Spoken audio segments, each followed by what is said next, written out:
Horizontal line का support और resistance, एक होता है ट्रेंड लाइन का सपोर्ट और रेजिस्टेंस, एक होता है मूविंग एवरेज का सपोर्ट और रेजिस्टेंस, और एक होता है मैं फॉलो करता हूं वो है फिबोनाची का सपोर्ट और रेजिस्टेंस। तो मैं ये 4 सपोर्ट और रेजिस्टेंस को फॉलो करता हूं। ये एक प्रोसेस है, किसी एक चीज से पैसा नहीं बनेगा।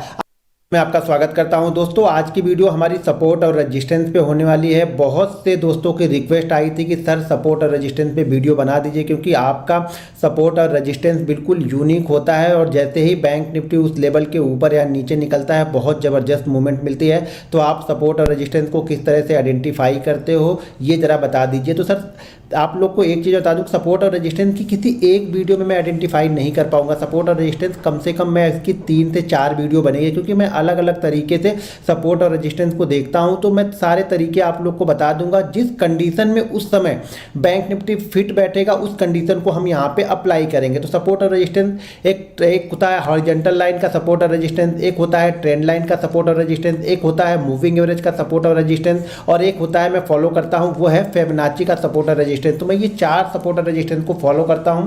तो इस चारों के बारे में आप लोग को मैं यहां पे बताऊंगा। तो वीडियो को ध्यानपूर्वक देखिए, समझिए, सीखिए। सारा गेम प्रैक्टिस का है। देखिए मैं सपोर्ट और रेजिस्टेंस बहुत आसान भाषा में आसान तरीके से बताऊंगा कि किस तरह से इसको आपको इंप्लीमेंट करना है। तो वीडियो को ध्यानपूर्वक देखेंगे तो चीज़ें समझ में आ जाएंगी। अगर आप कुछ भी फॉलो नहीं करते ना, आपको कुछ भी नहीं आता है, सिर्फ आप 3 से 4 महीने अगर सपोर्ट और रेजिस्टेंस पे भी प्रैक्टिस कर लेंगे ना, तो मैं 100% दावे के साथ बोल सकता हूं कि आप यहां से कुछ ना कुछ अर्न करके जाओगे। लेकिन उस अर्न करने के लिए आपको क्या फॉलो करना पड़ेगा?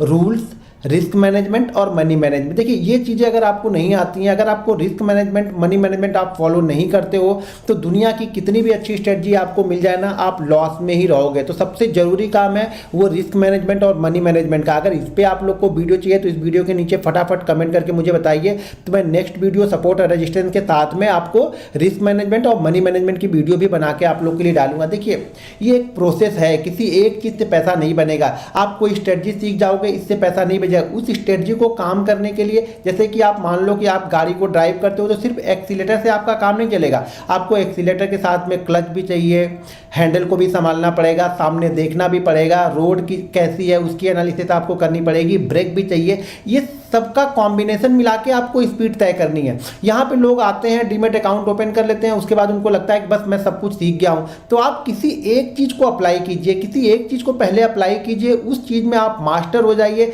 देखिए पैसा किसी भी चीज़ से बन जाएगा। सपोर्ट और रेजिस्टेंस अगर आप फॉलो करते हो, दिन में बैंक निफ्टी, स्टॉक्स में, निफ्टी में, आपको ये मान के चलो कि कम से कम 1 से 2 ट्रेड बहुत आसानी से आपको मिल जाएंगे। लेकिन आप इंतजार नहीं करते हो, आप बैठते नहीं हो, चीज़ों को समझते नहीं हो। जब तक आप देखोगे नहीं, समझोगे नहीं, इंतजार नहीं करोगे ना, तब तक मार्केट आपको पैसा नहीं देगा। मार्केट पैसा आपका वेट का देता है, आपकी टाइम का देता है, आपकी अवेयरनेस का देता है, आप कितने धैर्यपूर्वक अपने सेटअप का इंतजार करते हो उसका पैसा देता है। उसके पहले आप कई सारे आड़े टेढ़े ट्रेड कर लोगे, उसके बाद एक अच्छा ट्रेड आपको मिलेगा, उसको भी आप डर के मारे ट्रेड करोगे, और जहां उस ट्रेड में आपको मैक्सिमम प्रॉफिट लेना था वहां पे आप मिनिमम प्रॉफिट लेके निकल जाते हो। तो चलिए मैं सपोर्ट रेजिस्टेंस को समझाता हूं। वीडियो को ध्यानपूर्वक देखिए, समझिए और सीखते रहिए।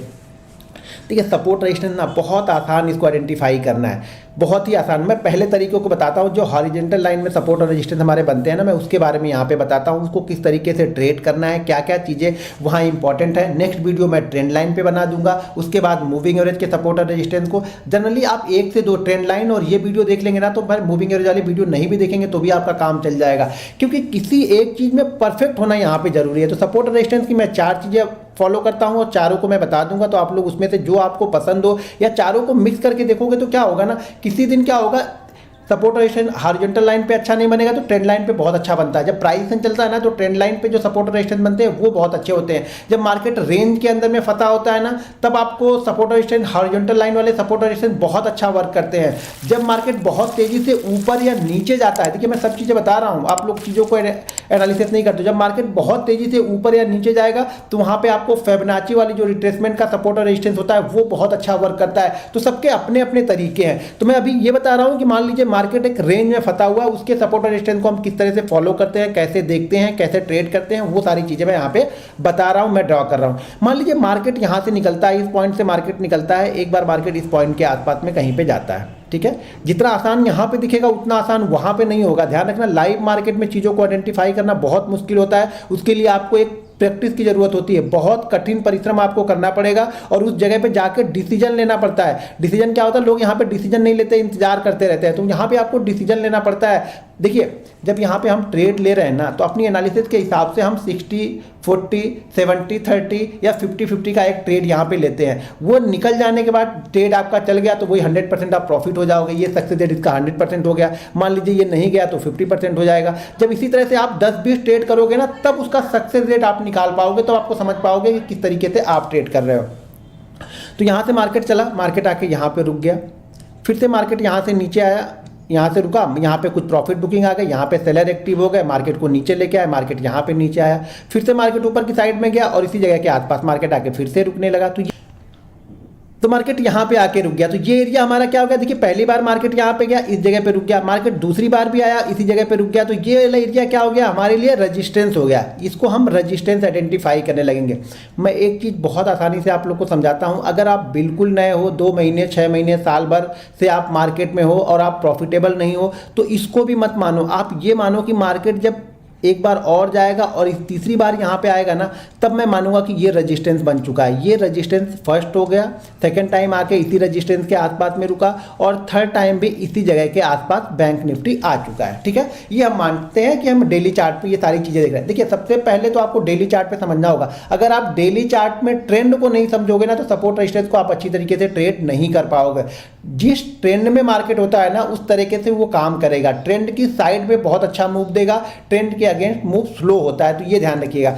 तो मार्केट यहां से निकला, फर्स्ट टाइम यहां पे इसने रेजिस्टेंस लिया, सेकंड टाइम मार्केट फिर से नीचे आया और ऊपर गया, तो सेकंड टाइम इसी जगह पे रेजिस्टेंस लिया। अब ये सप्लाई जोन मतलब हो गया कि मार्केट जब भी यहां पे आता है ना, तो कोई खरीदने के लिए यहां पे तैयार नहीं हो रहा है, यहां पे बेचने के लिए लोग तैयार हो रहे हैं। कौन से लोग, जिन्होंने यहां पे बाइंग किया है वो बेचने के लिए तैयार हो रहा है, या फिर नए सेलर भी इस जगह एक्टिव हो जा रहे हैं। तो उन लोग को लग रहा कि नहीं यार, मार्केट इसी जगह पे जा जाके कंटिन्यू नीचे आ रहा है, तो नए सेलर भी यहाँ पे एक्टिव हो जाएंगे। तो ये एरिया हमारे लिए रेजिस्टेंस हो गया। अब रेजिस्टेंस कोई एक पॉइंट नहीं होगा, हो सकता है बैंक निफ्टी यहाँ से निकला और ये गया यहाँ पे मान लीजिए 32,420 पे, सेकेंड टाइम ये यहाँ पे आया और इस बार क्या किया, 32,420 भी नहीं गया, ये हो गया 32,380 पे ही घूम गया।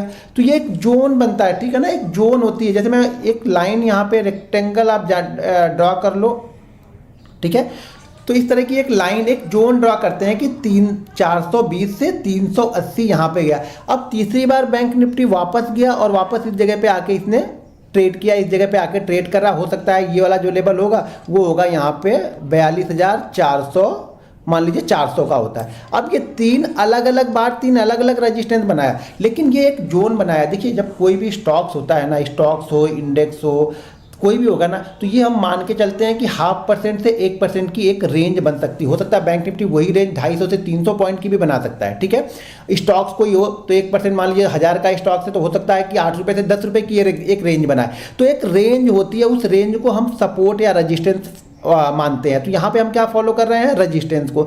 तो मान लिए कि ये हमारा रेजिस्टेंस बन गया। अब ये 3 जोन हमारे निकल गए। बैंक निफ्टी ने एक दिन कहाँ पे क्लोज किया, 400 पे, एक दिन कहाँ पे क्लोज किया, 380 पे, एक दिन कहाँ पे क्लोज किया, 420 पे। अब ये 3 अलग अलग लेवल हमारे पास में है।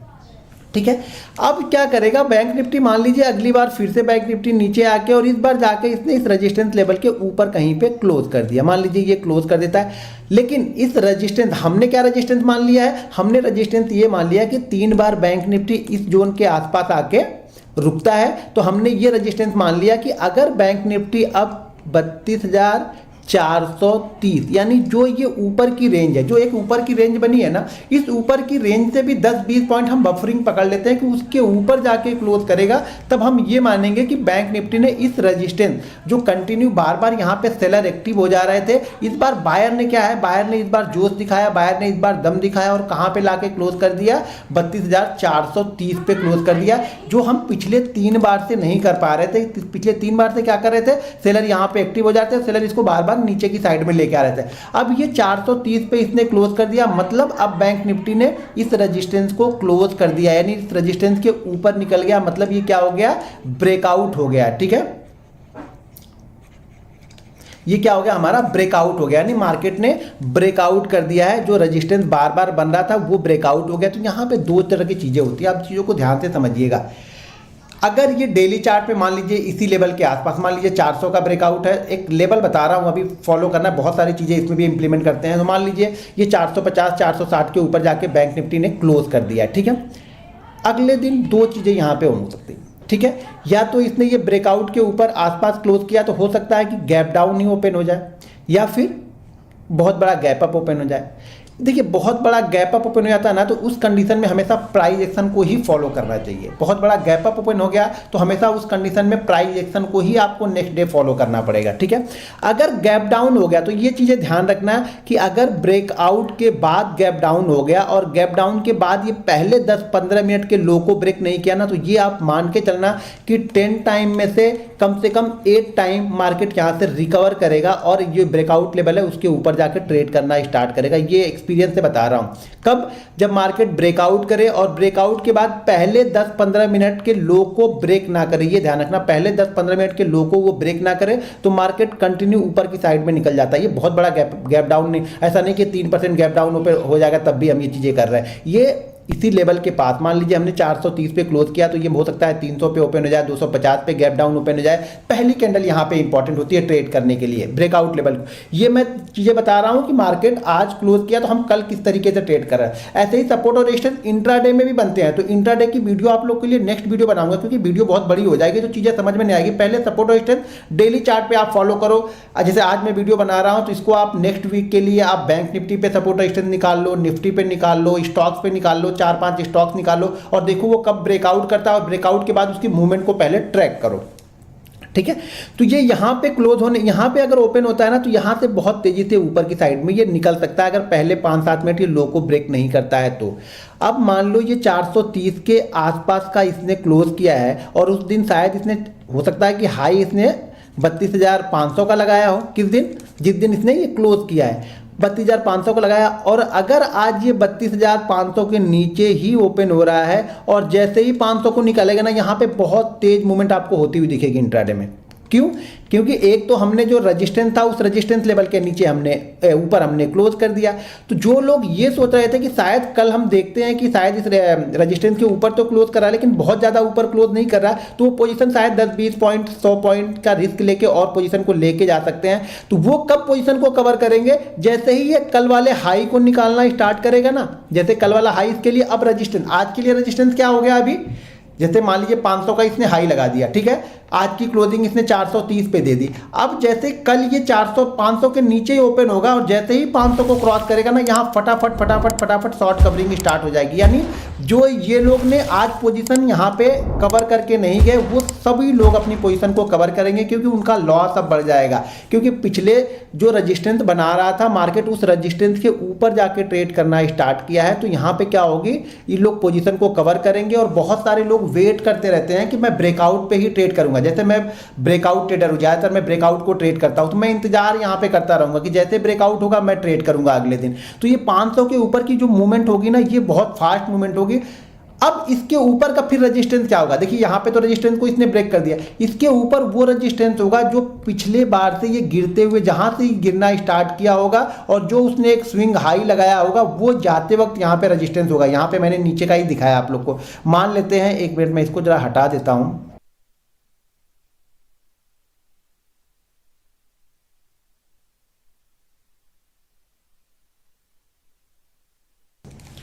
हाँ, तो इसका अगला रेजिस्टेंस क्या होगा? रेजिस्टेंस ये होगा जहां से ये लास्ट टाइम जो इसका प्रीवियस हाई, जैसे मार्केट यहां से गिरना स्टार्ट किया, यहां से एक बार हाई लगाया और ये यहाँ पे मान लीजिए ये लेवल यहाँ पे है और यहाँ से वापस ये बाउंस बैक करके यहाँ गया और यहाँ से ये गिरना स्टार्ट किया। तो हमारे पास ये 3 रेजिस्टेंस बने और रेजिस्टेंस के बाद ये कहाँ तक जाएगा? तो रेजिस्टेंस के बाद जो ये पिछला स्विंग हाई इसका लगा होगा, रेजिस्टेंस क्रॉस करने के बाद, ध्यान दीजिएगा, रेजिस्टेंस क्रॉस करने के बाद जो पिछला स्विंग हाई लगा होगा वो, या फिर यहाँ पे अगर कोई इसने सपोर्ट बनाया होगा तो वो हमारा अगला रेजिस्टेंस होगा, या ये रेजिस्टेंस होगा और वो हमारा इसका टारगेट भी उसी लेवल के आसपास होगा। अब मान लीजिए इससे और इसकी बीच की दूरी मान लीजिए 1000 पॉइंट है, तो हम ये मान के चलेंगे कि हमारा टारगेट यहाँ से 800 से लेकर के 1000 पॉइंट के बीच का हमारा यहाँ पे टारगेट हो सकता है, ठीक है। और अगला रजिस्टेंस भी यहीं पे बैंक निफ्टी को मिलेगा। ये जरूरी नहीं है कि ये रजिस्टेंस बिल्कुल पास में जाके टच करे, हो सकता है उसके पहले बना दे, कुछ यहाँ पे चीज़ें आपको दिखने लगे, चार्ट पैटर्न में कुछ चीज़ें दिखने लगे जिससे हम आइडेंटिफाई करते हैं कि हाँ अगला रजिस्टेंस ये यहाँ पे बना रहा है। टारगेट के लिए नेक्स्ट चीज़ें और भी देख सकते हैं। टारगेट के लिए ये भी देखते हैं कि ये जो रेंज बनी है ये रेंज कितनी बनी है, तो इस रेंज को भी हम टारगेट पकड़ते हैं। मान लीजिए ये रेंज 800 की है, तो नेक्स्ट टारगेट हमारा 700 से 800 का भी होगा। तो टारगेट के लिए ये रेंज पकड़ लेते हैं। और अगला रजिस्टेंस कहाँ पे मिलेगा, तो जहाँ से इसने गिरना स्टार्ट किया था या पिछला जो इसका स्विंग हाई लगा होगा वो हमारे लिए अगला रजिस्टेंस होगा, क्योंकि पिछली बार ये स्विंग हाई बना के इस जगह के आसपास गया था और यहीं से ये गिरना स्टार्ट हुआ था। तो यही हमारे लिए अगला यहाँ पे टारगेट भी होगा और यही हमारे लिए अगला रजिस्टेंस भी यहाँ पे बैंक निफ्टी को या स्टॉक्स को या जो भी चार्ट आप देख रहे हो उस चार्ट को यहाँ पे मिलेगा। तो चार्ट को सबसे आसान भाषा में मैं आप लोग को बता रहा हूँ सपोर्ट रेजिस्टेंस को, तो इसको ध्यान से देखिए। अब सेम काम यही काम बैंक निफ्टी करता है जब सपोर्ट लेता है। जब सपोर्ट में भी सेम चीज़ें होती है, जैसे ये यहाँ पे सपोर्ट बना रहा, मान लीजिए अगर ये सपोर्ट को यहाँ से सपोर्ट को ब्रेक करेगा तो यही इसका टारगेट हो जाएगा। जैसे ये सपोर्ट 3 बार इसको जाके सपोर्ट ले रहा, अभी तक हम रजिस्टेंस देख रहे थे। मान लीजिए बैंक निफ्टी क्या कर रहा, ये ऊपर से आया, ठीक है, यहाँ पे इसने एक रेंज बनाया और ये मान लीजिए ये सपोर्ट बनाते हुए चल रहा है, ये ऊपर ये रेजिस्टेंस बनाते हुए चल रहा है। इस बीच के जो ट्रेड होते हैं ना, यही ट्रेड यहाँ पे फास्ट मूवमेंट का कारण बनते हैं। जो इस बीच में जो ट्रेड लोगों ने लिए होते हैं ना, होप ट्रेड इसको बोलते हैं। मान लीजिए छोटी सी रेंज, अगर ये बड़ी रेंज है तो हो सकता है इस सपोर्ट के पास में आके लोग बाइंग करें, रजिस्टेंस के पास आके लोग सेल करें, सपोर्ट के पास आके बाइंग करें, रजिस्टेंस के पास आके सेल करें। ये भी सारी चीज़ें बताऊंगा। पहले इस वीडियो को ध्यान से देखिए कि सपोर्ट रेजिस्टेंस किस तरह से बाइंग करेंगे या किस तरीके से हम सेल करेंगे। उसके बाद सपोर्ट रेजिस्टेंस को ही किस तरीके से ट्रेड करेंगे वो भी बताऊंगा। तो यहां पे अब ये मान लीजिए ये क्या कर रहा है, ये यहां पे सपोर्ट बना रहा है। जब मार्केट यहां से ऊपर की साइड से यहां पे आएगा, इस जगह पे कुछ चीजें बनेंगी। ये सपोर्ट मान लीजिए बन रहा हो 32,000 का, हो सकता है ये 32,000 का बना हो सकता है वो 31,800 का हो सकता है यहाँ पे ये 31,900 का हो। ये 3 जो लेवल मैंने बताए हैं 1 2 3, तो हो सकता है 32,000 का हो, 31,800 का, 31,900 का हो। तो हमारे लिए जो रजिस्टेंस लेवल कौन सा हो गया, हम ये मान के चलेंगे कि बैंक निफ्टी 31,780 के नीचे अगर जो भी लोवेस्ट पॉइंट है उसके 20-30 पॉइंट आपको पकड़ लेना है, जो भी हाईएस्ट पॉइंट है उसके 20-30 पॉइंट ऊपर का पकड़ के चलना है। ये कोई 20-30 पॉइंट पकड़ के चलता है, कोई 50 पॉइंट भी पकड़ के चलता है, कोई एग्जैक्ट लेवल को ही ट्रेड करता है। ये अपने अपने सहूलियत के हिसाब से लोग डिसाइड करते हैं। तो यहाँ पे ये इसके नीचे अगर निकलेगा तो मेरे क्या होगा कि मेरे इस रजिस्टेंस को इसने ब्रेक कर दिया। देखिए रजिस्टेंस को ब्रेक कर दिया, नीचे की साइड में सपोर्ट रजिस्टेंस को ब्रेक कर दिया, ऊपर निकल गया, सपोर्ट को ब्रेक करके ये नीचे आएगा। लेकिन बहुत सारे ट्रेड इसके बीच में भी बनते हैं कि हम सपोर्ट को बाइंग करके रजिस्टेंस के पास पहुंचते हैं। तो यहां पे क्या कंडीशन होगी, अभी मैंने आपको सिर्फ सपोर्ट और रेजिस्टेंस को आइडेंटिफाई करना बताया है। सपोर्ट और रेजिस्टेंस पे बेहतरीन से बेहतरीन ट्रेड कैसे लेंगे, ऑलरेडी मैंने बाइंग साइड का बताया। तो क्या हुआ, यहां पे होप ट्रेड बनेंगे। जब ये होप ट्रेड के एसएल करते हैं ना, तो बेस्ट मूवमेंट मिलती है जो हम ऑप्शन बायर के लिए काम करती है। ये इस रेंज में जब तक ये फंसा हुआ है तब तक ऑप्शन सेलर के लिए बेस्ट पैसा यहां पे बनेगा, क्योंकि उस रेंज को वो क्रॉस नहीं कर रहा है। ऑप्शन बायर के लिए बेहतरीन पैसा कब बनेगा, जब वो इस रेंज को क्रॉस करके ऊपर या इस रेंज को क्रॉस करके नीचे आएगा। तो यहाँ पे जो मूवमेंट होगी वो फास्ट होगी। ये मूवमेंट जो होती है वो स्लो मूवमेंट होती है। तो यहाँ पे जो ऑप्शन सेलर होते हैं उनको टाइम डिके मिलता रहता है, क्योंकि उनको पता है इस लेवल के आसपास कहीं सेलर आ जाते हैं, इस लेवल के पास थोड़े बायर आएंगे। और बहुत सारे लोग इंतजार करते हैं, जो सपोर्ट और रेजिस्टेंस ट्रेड करते हैं वो इंतजार करते रहते हैं कि मार्केट इस रेंज को ब्रेक करे तब मैं पैसा यहाँ पे डालूंगा। बहुत सारे लोग सिर्फ सपोर्ट और रेजिस्टेंस को ही ट्रेड करते हैं। तो यहाँ पे एक बेहतरीन मूवमेंट उनको मिलेगी, क्योंकि मार्केट 3 दिन 4 दिन 5 दिन 7 दिन से एक रेंज में फंसा था। रेंज के जैसे बाहर ऊपर या नीचे जिस साइड में निकलेगा उस साइड में एक बेहतरीन ट्रेड मिलेगा। तो ये सपोर्ट और रेजिस्टेंस हमने क्या आइडेंटिफाई किया, जो हॉरिजॉन्टल लाइन होती है। नेक्स्ट हॉरिजॉन्टल लाइन में ही 5 मिनट पे किस तरह से आइडेंटिफाई करेंगे और किस तरह से इंट्राडे के दौरान ट्रेड लेंगे उसकी वीडियो बनाऊंगा। पहले मैं इसको चार्ट पे आप लोग को दिखा देता हूँ। तो ये अब यहाँ पे देखिए, जैसे ये 43,000 का लेवल था, ये 43,000 का लेवल कई बार इसने टेस्ट किया था और ये इसके लिए क्या था, सपोर्ट का काम कर रहा था। ये 43,000 जो था वो सपोर्ट का काम कर रहा था। और जैसे ही 43,000 को उसको ब्रेक किया उस दिन देखेंगे तो ये जो कैंडल है ये 1200 से 1500 पॉइंट की कैंडल है। जैसे इसने इस लेवल को ब्रेक किया था वहां से ये 600 से 700 पॉइंट बैंक निफ्टी मेरे ख्याल से सिर्फ 10 से 15 मिनट में आया था। 10 से 15 मिनट में ये 600 से 700 पॉइंट बैंक निफ्टी यहाँ पे गिरा था। किस दिन, जिस दिन इसने ये लेवल 43,980 के लेवल को क्रॉस किया था, ब्रेक किया था, तो उस दिन ये मूवमेंट आया था। लेकिन इस मूवमेंट को चार्ट में देखने देखने में तो ये बड़ा आसान दिख रहा है आपको पकड़ना, लेकिन इस मूवमेंट को हम पकड़ेंगे कहाँ पे, 5 मिनट के या 15 मिनट के चार्ट पे जाके। तो जब मैं 5 मिनट नेक्स्ट वीडियो में इसी पे आपको 5 मिनट या 15 मिनट पे बैंक निफ्टी को इंट्राडे में आइडेंटिफाई किस तरह से करना है, क्या क्या कंडीशन रहती है, किस कंडीशन पे बाइंग करना है, वो सब सारी चीजें बताऊंगा। लेकिन उसके लिए आपको अगर ये डेली चार्ट पे आपको सपोर्ट और रेजिस्टेंस पता ही नहीं है तो मैं ये 5 मिनट बता के किसी काम का नहीं है। ये डेली चार्ट पे पहले आपको पता होना चाहिए कि ये कितना इंपॉर्टेंट है। देखिए जितना टाइम बिताएगा, जितना ज्यादा टाइम बिताएगा किसी सपोर्ट और रेजिस्टेंस के पास में, उतनी ज्यादा फास्ट मूवमेंट मिलेगी। जितना टाइम बिता के गिरेगा या ऊपर जाएगा, मोमेंटम उतनी ही फास्ट होगी। ये आप हमेशा समझ के रखिएगा, ये चीजों को समझिएगा, क्योंकि बहुत सारे लोग धीरे धीरे सब लोगों का ये स्टॉप लॉस हो जाता है और जैसे इसको मार्केट कट करता है, मार्केट में मूवमेंट यहाँ पे फास्ट होती है। तो डेली चार्ट पे देखिए, जैसे डेली चार्ट में 43 को इसने ब्रेक किया, ये कहाँ पे आ गया, 41,500 आ गया। 3 दिन में 41,500, यानी यहाँ पे 1500 पॉइंट की मूवमेंट आपको 3 दिन के अंदर मिल गई। और ऊपर यहाँ पे इस जगह पे देखेंगे तो शायद ये 500 पॉइंट की मूवमेंट में इसने 10-12 दिन का टाइम निकाला हुआ।